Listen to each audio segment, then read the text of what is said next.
गुरु रूपी प्यारी साध संगत जी, प्यार और सत्कार से कहना, धन निरंकार जी। बोलिए सतगुरु माता सुदीक्षा सविंदर हरदेव जी महाराज की जय। साध संगत जी, सतगुरु माता जी का आसरा लेकर सतगुरु माता जी की असीम कृपा से दासी आप जी के चरणों में ये महात्मा सुरेश कुमार जी बिहार से हैं। इनकी सच्ची घटना आप जी के चरणों में रखने जा रही है। आप जी ये विचार प्रवान करें, अगर कोई गलती हो जाए तो क्षमा करें। हाँ, संगत जी कहते हैं, गुरु दर्शन दा फल है वड्डा, मन नू पाक बढ़ांदा है। गुरु चरना दी तूड़ी लैके मन मैला धुल जाता है। जब सतगुरु के दर्शन होते हैं तो कहते हैं कि जो ये मन की मैल है ये धुल जाती है, और हम अपने आप को बहुत ही भाग्यशाली समझते हैं कि जब गुरु के दर्शन हो जाते हैं। गुरु के दर्शनों का तो फल बहुत ही बड़ा है। गुरु के दर्शनों की तो महिमा गाई ही नहीं जा सकती। कहते हैं कि भक्ति लोकी अजे न समझे, रब नू पाना भगती है। छड़ के सारे वहम भुलेखे, गुरु रिझाना भक्ति है। प्रभु को पाना, इस निरंकार को पाना, वहम भुलेखों को छोड़कर गुरु रिझाने से संभव होता है। जब गुरु को सतगुरु को खुश कर लिया, सारे वहम भुलेखे छोड़ दिए, तो कहते हैं कि फिर हम निरंकार को पा लेते हैं। सतगुरु की कृपा से जब इस महात्मा को ब्रह्म ज्ञान की दात मिली, तब सतगुरु के उपकारों से मन भर आया और हमेशा सतगुरु के चरणों में इस महात्मा का ध्यान लगा रहने लगा। ये महात्मा सोचा करते थे कि शबरी के बेर और सुदामा के तंदुल परवान करने वाले साकार सतगुरु के दर्शन कब होंगे और कब इनके चरणों में शीश रखकर अरदास प्रार्थना कर सकूंगा। ये महात्मा कहते हैं कि आज से 25 साल पहले की बात है। उस समय पनवेल के नावड़े गांव में ये महात्मा रहते थे। इन्हें एक शुभ सूचना मिली कि सतगुरु बाबा हरदेव सिंह जी महाराज और पूज्य माता सविंदर जी का शुभ आगमन थाने जिले के डोबीवली के खेड़े गांव रेती बंदर में होने जा रहा है, जहां भव्य सत्संग का आयोजन किया जा रहा है। तो ये महात्मा कहते हैं, मेरा मन सतगुरु के पावन दर्शनों की खुशी से भर गया। संतों भक्तों के द्वारा यह बात मालूम थी कि गुरु के दर्शन का फल बहुत बड़ा होता है। यह मन को पवित्र बनाता है, मैले मन को धोकर निर्मल कर देता है। गुरु दर्शनों की अभिलाषा आज पूरी होगी। यह सोच सोचकर दिल की खुशी उमड़ उमड़ कर आंखों और चेहरे से स्पष्ट हो रही थी।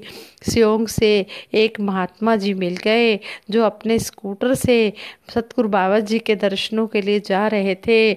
सतगुरु की कृपा से उन्होंने इस महात्मा को अपने स्कूटर पर बैठाकर सत्संग स्थल पहुंचा दिया। वहां गीतों भजनों विचारों का दौर चल रहा था। महात्मा जन गुरु की प्रशंसा पूरे मन से, श्रद्धा से, लगन से कर रहे थे।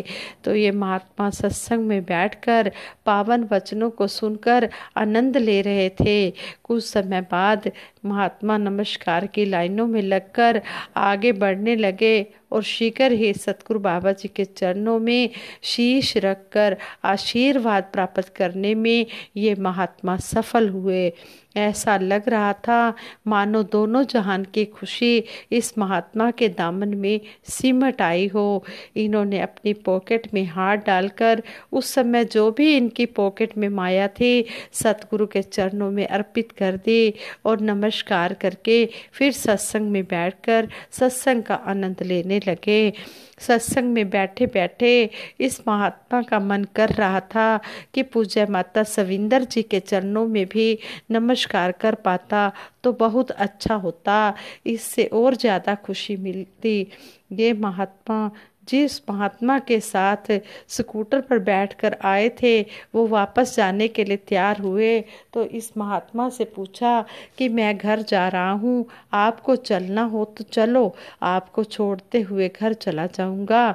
लेकिन ये महात्मा कहते हैं मेरा मन नहीं मान रहा था, बार बार यही ध्यान आ रहा था कि सतगुरु बाबा जी को तो नमस्कार कर ली है, पूज्य माता सविंदर जी के चरणों में भी नमस्कार कर लेता तो बहुत अच्छा होता।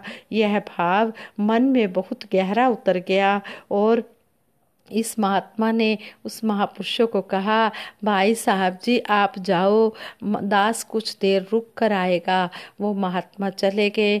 कुछ देर बाद अवसर मिला तो ये महात्मा पूज्य माता सविंदर जी के चरणों में झुक गए और जब सिर ऊपर उठाया तो पूज्य माता सविंदर जी मुस्कुराती हुई कुछ माया इस महात्मा के हाथ में थमा कर बोले वापस जाने के लिए माया तो चाहिए। इस महात्मा को याद आया कि दास की जेब में जो माया थी उसे तो दास पहले ही नमस्कार कर चुका है, क्योंकि आने जाने के किराए आदि की तो चिंता ही नहीं थी, क्योंकि महापुरुषों के स्कूटर पर आया था और उनके साथ वापस भी जाना था। लेकिन गुरु दर्शन का सुरूर इस कदर मन पर छाया कि यह भी ध्यान नहीं रहा कि वापस जाने के लिए पॉकेट में किराए तक की माया भी नहीं है। स्कूटर वाले महात्माओं को भी तो मैंने खुद ही कह दिया कि आप जाओ, दास आ जाएगा। अब उन्हें भी यह तो पता नहीं था कि दास के पास कितने रुपए हैं।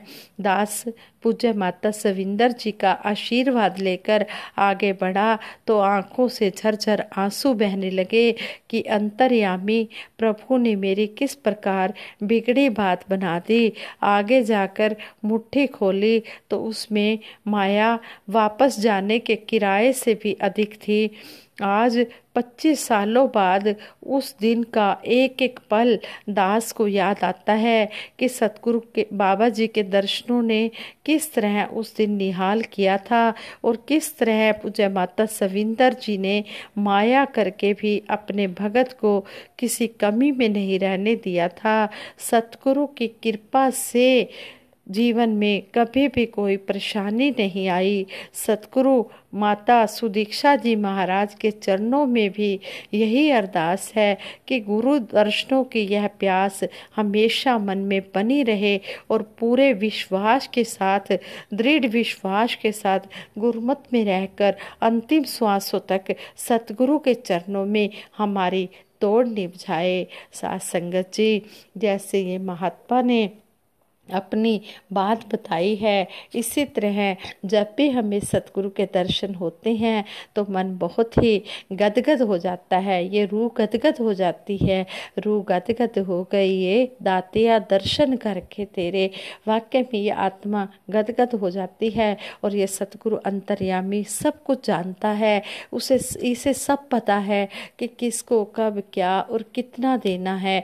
ये भाव देखता है जो सच्ची लगन से, सच्ची श्रद्धा से, सच्चे भाव से इसको बुलाता है, ये उसके पास दौड़ा चला आता है। उसको किसी भी चीज़ की कोई कमी नहीं आने देता। इसलिए हम हमेशा श्रद्धा भाव से सतगुरु के चरणों में आकर नतमस्तक हों और सतगुरु से यही आशीर्वाद मांगे, यही अरदास करें कि सच्चे पातशाह तन मन धन के सुख देते हुए आप जी हमें सेवा सिमरन सत्संग के साथ अंतिम श्वासों तक जोड़ के रखना, हमारे तन को भी तंदुरुस्ती देना, हमारे मन को भी स्वस्थ रखना और हमें धन से भी इतना हमें धन देना कि हम संतों महापुरुषों की सेवा माया से भी कर सके। सच्चे पातशाह आप जी से ही हमने मांगना है। हम आप जी के बच्चे हैं और आप जी को सब पता है। आप जी देने वाले हो, आप दाता हो, हम मंगते हैं।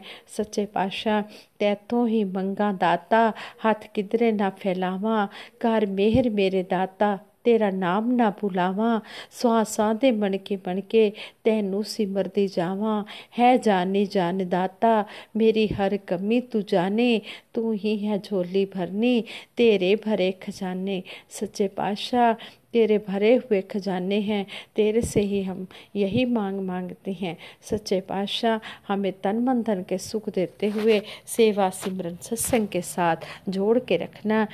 पूर्ण हरदेव वाणी में सतगुरु बाबा जी ने गुरु के दर्शनों की व्याख्या करते हुए हमें समझाया है। गुरु के दर्शन भगत जनों को आनंद से भर देते हैं। गुरु के दर्शन मन की सारी दुविधा को हर लेते हैं।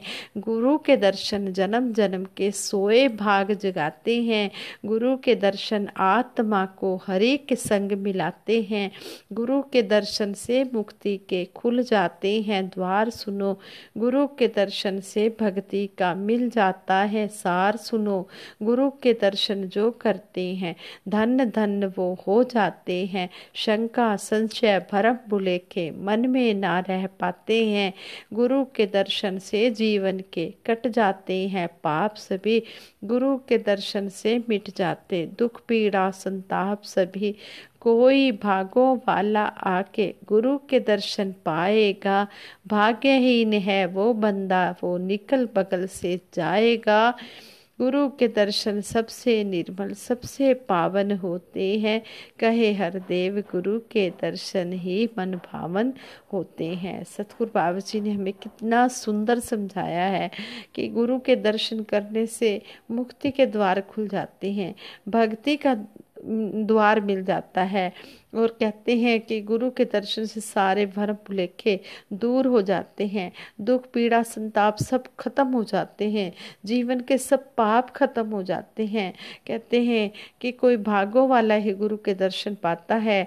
जिसके भाग अच्छे नहीं होते वो सत्संग घर के आगे से भी निकल जाता है, वो प्रवेश ही नहीं कर सकता, एंट्री नहीं कर सकता। हम अपने आप को बहुत ही भाग्यशाली समझते हैं कि सच्चे पातशाह ने हमें अपने चरणों से जोड़ रखा है। इसी तरह हमें अपने चरणों से लगाए रखना। गुरु के दर्शनों की तो बहुत बड़ी महिमा है जिसके बारे में बयान नहीं किया जा सकता। सतगुरु बाबा हरदेव सिंह जी महाराज ने कहा है, गुरु के दर्शन मन को बहुत ही मोह लेते हैं, आनंद से भर देते हैं, सारी दुविधाओं को दूर कर देते हैं, जन्म जन्म के सोए भाग जगाते हैं और आत्मा को इस निरंकार के साथ मिलाते हैं। इसलिए जिसके जीवन में सतगुरु आ गया, ये ब्रह्म ज्ञान आ गया, उसका लोक सुखी और परलोक सुहेला हो गया। साथ संगत जी दासी सिमरन कराएगी, सभी मिलकर सिमरन में साथ देना जी। तू ही निरंकार मैं तेरी शरण हाँ, मैनू बख्श लो। तू ही निरंकार मैं तेरी शरण हाँ, मैनू बख्श लो। बोलिए सतगुरु माता सुदीक्षा सविंदर हरदेव जी महाराज की जय। निरंकारी राजमाता गुरुबचन अवतार की जय। साथ संगत जी प्यार से कहना धन निरंकार जी।